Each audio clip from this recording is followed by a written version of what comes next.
Bismillahirrahmanirrahim. Assalamualaikum warahmatullahi wabarakatuh. Saya ingin berbagi kisah di balik kamar operasi sahabat-sahabat semua. Saat itu saya mendapatkan seorang pasien perempuan umur kurang lebih 8 tahun ya, didiagnosis dengan peritonitis difus, suatu peradangan di dalam perut yang diakibatkan kemungkinan adanya usus yang pecah.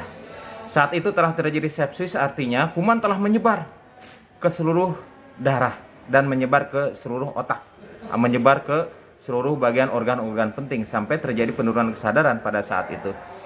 Nah, sahabat-sahabat semua, ketika saya sampaikan bahwa ini keadaan darurat dan harus memerlukan tindakan operasi segera, maka sang ayah mengizinkan saat itu ya, setelah kita memberikan keterangan dan lain sebagainya. Silakan Pak Dokter, lakukan operasi. Saya bilang begini Pak, ini bukan operasi ringan, ini operasi besar yang memang resikonya kasarnya antara hidup dan mati. Kemudian si bapak itu pun tersenyum. Insya Allah Pak Dokter, saya ridho. Kemudian lakukan tindakan operasi, dan ternyata tindakan operasi sahabat-sahabat semua, apa yang diperkirakan memang benar. Terjadi kebocoran di usus halus perbatas dengan usus besar. Kemudian dilakukan pencucian di perut dan lain sebagainya. Akhirnya karena usus tidak bisa disambung, usus itu disimpan, dijahit di permukaan perut, sehingga dia BAB itu dari perut bukan dari anus.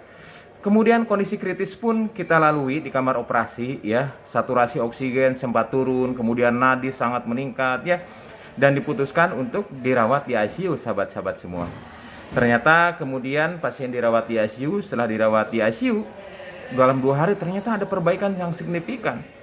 Angka infeksi yang ditunjukkan oleh leukosit akhirnya turun dari 32.000 menjadi 12.000. So penurunan yang sangat signifikan sahabat-sahabat semua, di mana normalnya maksimal 10.000.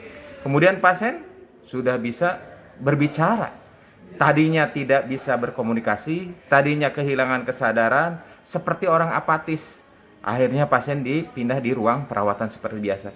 Nah, ketika saya berkomunikasi, menurut saya ini ada beberapa hal yang memang di luar kebiasaan, di mana resiko kematian sangat tinggi, di mana triage of death itu ada ketiga-tiganya. Saya komunikasi dengan ayahnya, Pak, alhamdulillah operasi ini lancar Pak. Kira-kira doa apa sih yang Bapak lanjutkan, yang Bapak lantunkan?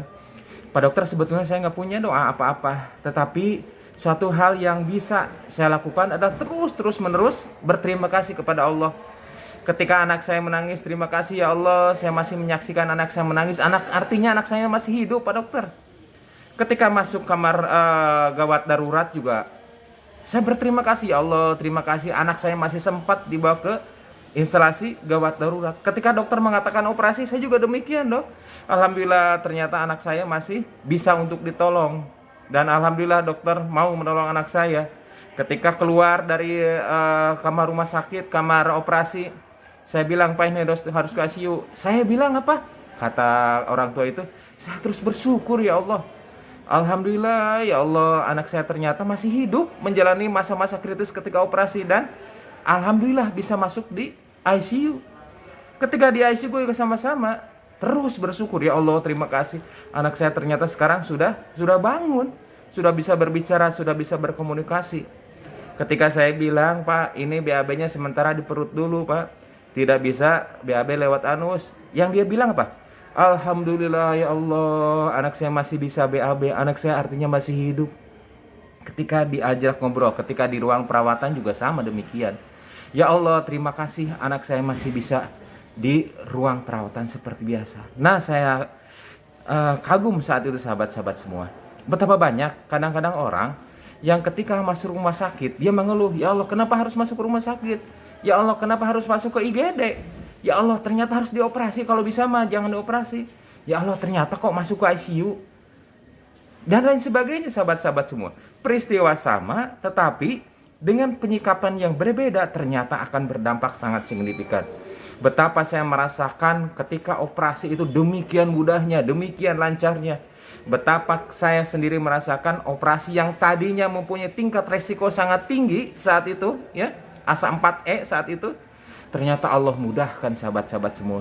Ketika masuk ICU juga demikian, Allah mudahkan semuanya. Amat mudah bagi Allah untuk mengernakan kesembuhan pada hamba-hambanya yang pandai bersyukur.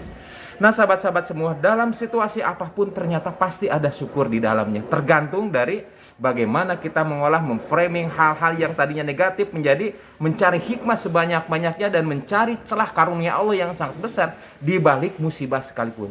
Semoga kita digolongkan menjadi abdan syakuro, hamba-hamba yang pandai bersyukur. Di balik kamar operasi, kita lanjutkan ke hikmah-hikmah berikutnya. Assalamualaikum warahmatullahi wabarakatuh.